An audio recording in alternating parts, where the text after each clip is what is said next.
গুরুমা বলছেন অলির বিয়েতে দেরি হলে প্রবলেম আছে, কিন্তু দেরি করার তো কোনো ব্যাপার নেই।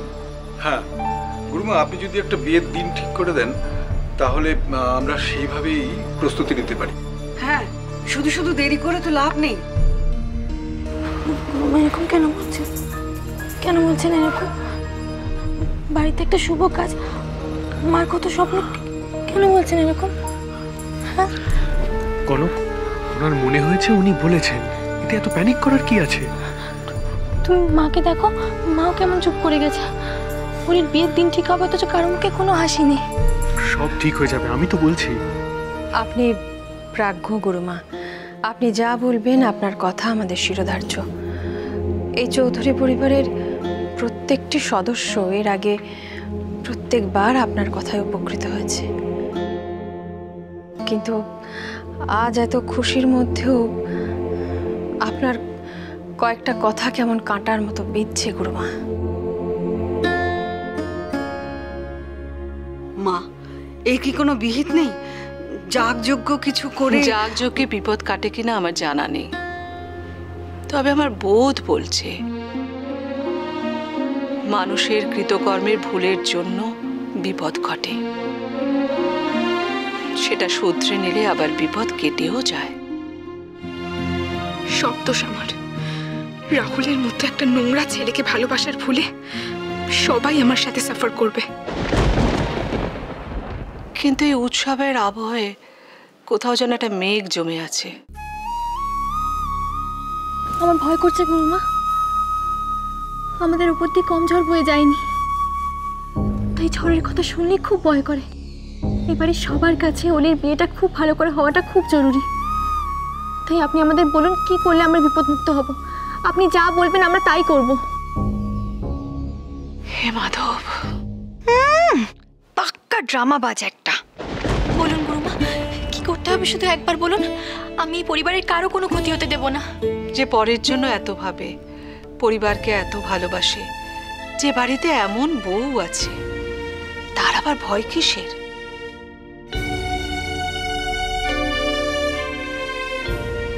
একটা কাজ করতে হবে তোমায় মা, যতক্ষণ না অলির বিয়ে হচ্ছে ওর সঙ্গে তুমি ছায়ার মতো থাকবে। আমি ওর ছায়া হয়ে আছি গুরুমা। বেশ, তবে সবাইকে বলি 20শে অঘ্রাণ 7ই ডিসেম্বর অলির বিয়ের তারিখ স্থির করলাম।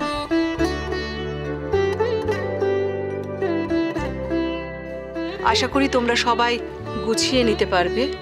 তার মানে 7ই ডিসেম্বরই অলির বিয়ের দিন ফাইনাল হচ্ছে, তাই তো? হ্যাঁ নিখিলেশ, সেদিন শুভ যোগ আছে, সময়টাও খুব ভালো। অন্নপূর্ণা আমাকে কালকে বলেছিল যখন আমি দেখে রেখেছিলাম।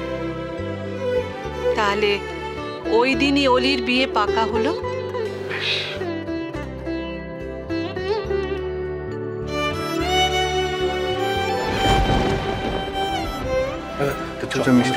হ্যাঁ ছোট, অরূপকে তো জানাতে হবে। আমি জানিয়ে দিচ্ছি, আমি গ্র্যান্ড মিস্টার অরূপকে জানিয়ে দিচ্ছি। না অভ্র, অরূপের সঙ্গে আমার এই বিয়ে প্রসঙ্গে কিছু কথা আছে, আমি বলে দেবো ওকে। উফ, এসব কিছুরই প্রয়োজন হবে না, দেখবেন তার আগেই অরূপের কাছে খবরটা চলে গেছে। না মানে সোর্স আছে না অরূপের। চলো বৃষ্টি, ঘরে চলো।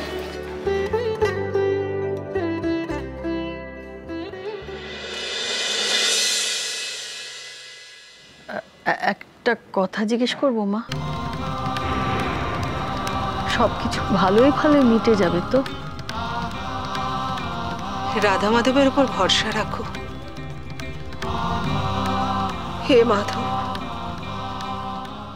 শোনো অব্র, একটা কথা পরিষ্কার শুনে রাখো, আমি না ওনার চোখ দেখেছি, বাবা একেবারে গোল গোল হেডলাইটের মতো ঝলমল ঝলমল করছিল। বাড়িতে ঢোকার সঙ্গে সঙ্গে উনি টের পেয়ে গেলেন কাকে তোল্লাই দিলে কে তুষ্ট হবে। দেখলে না কি আশীর্বাদের ঘটা, বাপ রে বাপ। আচ্ছা, উনি তো ওখানে সবাইকে আশীর্বাদ করছিলেন, সেটা দেখোনি? খুব ভালো মানুষ উনি। তুমি থামো তো, আমার কথা শোনো, আমি যেটা বলছি মন দিয়ে শোনো। এসব বাবাজি, তারপরে এই গুরুমা টুরমা সব একেবারে ঢপবাজি কেস। উনি শুধুমাত্র এখানে এসেছেন ছোট মাকে তুষ্ট করে নিজের পুটলি গোছাতে। পুটলি? আরে না, উনি এখানে এসেছেন অলির বিয়ের ডেটটা ফাইনাল করতে। তুমি ভুল বুঝছো। করছো? ডেট নাকি ফাইনাল করতে এসেছে। হ্যাঁ, আরে যে বাড়িতে রাঙামা আছে, ফুল দিদুন আছেন, বাড়ির বড়রা সবাই মিলে তো একটা ডেট ফাইনাল করতেই পারতেন। আর তাছাড়া যেখানে মিসেস ইন্দিরা চৌধুরী আছেন, সব ডিসিশন যখন উনিই নেন, এটা উনি নিতে পারতেন। হ্যাঁ না, কোথা থেকে গুরুমা। আচ্ছা আচ্ছা, দেখো দেখো, বাড়ির বড়রা যেটা ঠিক মনে করেছেন সেটাই করেছেন, আর সেটা নিয়ে আমরা আলোচনা করছি, সেটা কি আমাদের শোভা পায় বলো তো? আর তুমি ওভাবে চলে এলে কেন এখানে? একটা প্রণাম অবধি করলে না? হাই, তোর মাথা খারাপ হয়ে গেছে? বেবি পেটে নিয়ে আমি ঝুঁকে ওনাকে নাকি প্রণাম করতে যাবো? আর একটা কথা স্পষ্ট শুনে রাখো, আমি যেন তেন লোকেদের না এভাবে প্রণাম টোনাম করি না, করবো না। আরে ঝিলমিল, ঝিলমিল, আচ্ছা আচ্ছা আচ্ছা আচ্ছা, ঠিক আছে, প্রণাম করতে হবে না তোমাকে, হ্যাঁ, কিন্তু এভাবে ঘরে বসে থেকো না অন্তত। হ্যাঁ, উনি নিচে আছেন, ওনার ভোগের সময় হয়ে গেছে, গিয়ে অন্তত দাঁড়িয়ে থেকো বাস। ভোগ? এইটাই ভালো সময়, ওই ভোগকে দুর্ভোগ বানিয়ে ছাড়বো। এই অব্র, মা কোথায়? মা কোথায়? মা কোথায় থাকবে? মা তো নিচে আছে। আমার মা তো। আরে দূর বাবা, আমার মা কোথায়? ও তোমার মা না? তোমার মা কোথায় যেন দেখলাম ওখানে। হ্যাঁ, ওখানে তো ছিল। হ্যাঁ, মনে পড়েছে। ঝিলমিল, এই ঝিলমিল, ঝিলমিলটা যে মাঝে মাঝে কিরকম একটা করে না, একদম বুঝেই উঠতে পারি না ওকে।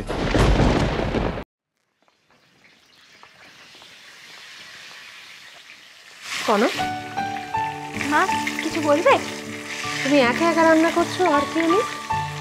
সবাই তো ছিল, আসলে গুরুমা আছেন, যদি ওনার কোনো দরকার হয় তাই আমি। তুমি কাল রাতেও অনেক কাজ করেছো, আবার এখন একদম একা হাতে রান্না করছো। দিদি ভাই আর মনীষার থাকা উচিত ছিল এখানে। তুমি ভেবো না মা, আমার তো পায়েসটা হয়ে গেছে, শুধু ভাজাটা হয়ে গেলে পায়েসটা করবো, তারপরে গুরুমাকে খেতে দেবো। ঠিক আছে, গুরুমা খেলে তবে কিন্তু বাড়ির সবাই খাবে। হ্যাঁ, কাজে তুমি একটু তাড়াতাড়ি করো, দেরি করো না।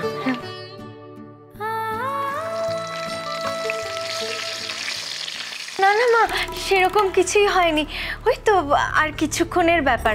আর তাছাড়া বাড়ির কেউই তো এখনো পর্যন্ত কিছুই খায়নি। একে তো আজকালকার মেয়ে, তার উপরে শরীর এই অবস্থায় কোনো কিছু না খেয়ে থাকা কি উচিত বলেন? বেলা গড়িয়ে তো বিকেল হতে চললো, অথচ যতক্ষণ না গুরুমা কিছু মুখে দেবেন ততক্ষণ ওর কিছু মুখে দেওয়ার জো নেই। বলেন, মেয়েটা তো আমার শুকিয়ে একেবারে মরে যাবে।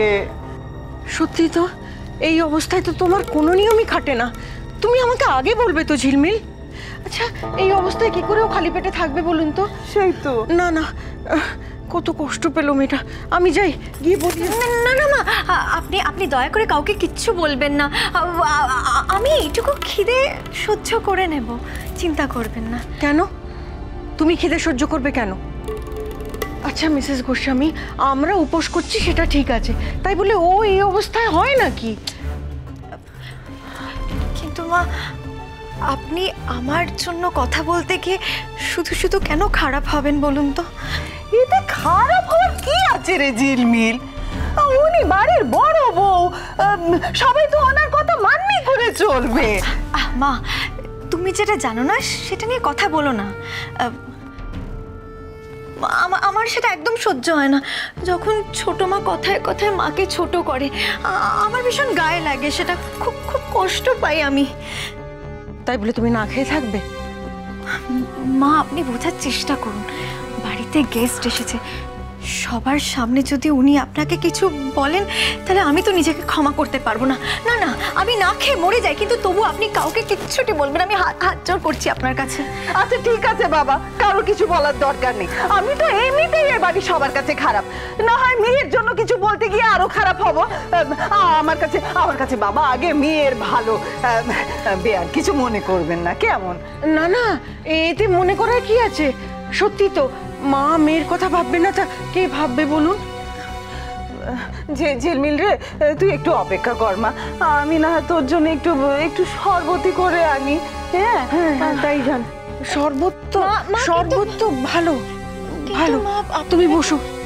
তুমি আমাকে আগে বলোনি কেন বলো তো? সত্যি তো, কত কষ্ট পেলে। এসো বাবা, এসো। তোমাদের ডেকেছি কারণ আমাদের একটা আর্জি আছে। হ্যাঁ, আমার আর বৌদির দুজনেরই। তা আর্জি বলছো কেন? আদেশ করো, তোমরা যা বলবে তাই হবে। একদম। আদেশ কি করে বলছো? আদেশ মানে তো চাপিয়ে দেওয়া। আসলে তোমরা অলির বিয়ে নিয়ে এত রকমের ভাবনা চিন্তায় আছো যে তার উপর আর আমরা জোর করে কিছু চাপিয়ে দিতে চাই না। আচ্ছা মা, এটা কিরকম কথা বললে তুমি? হ্যাঁ দেখো, শত হলো তোমাদের নাতনির বিয়ে, তো তোমাদের তো ইচ্ছে অনিচ্ছে থাকতেই পারে। তা বলো না, আমরা শুনি তোমাদের কি ইচ্ছে, বলো। মানে আমরা ভাবছিলাম যে অলি দিদি ভাইয়ের তো ইংরেজি মতে এনগেজমেন্ট হলো আংটি টাংটি বদল করে, যদি একটা বাঙালি মতে আশীর্বাদ করা যায়। বাবা, এই সামান্য কথাটা এমন ভাবে বললে যেন কি বিরাট ব্যাপার। বলতে হবে কেন? তোদের মাথায় থাকা উচিত ছিল। আসলে বাঙালি মতে আশীর্বাদের শোভাই আলাদা। আসলে ইন্দিরাই তো সব ঠিক করে, তাই এ ব্যাপারে আর মাথা ঘামায়নি। তো বলো না, তোমরা কবে আশীর্বাদ করতে চাও বলি, বলো, সেদিনই হবে। না, কবে আবার কি, সময় তো একেবারেই নেই। কালকেই যদি করা যায় তাহলে ভালো হয়। বেশ, তাহলে আমি ইন্দুর সঙ্গে আলোচনা করে কালকের মধ্যেই আশীর্বাদের ব্যবস্থাটা করছি।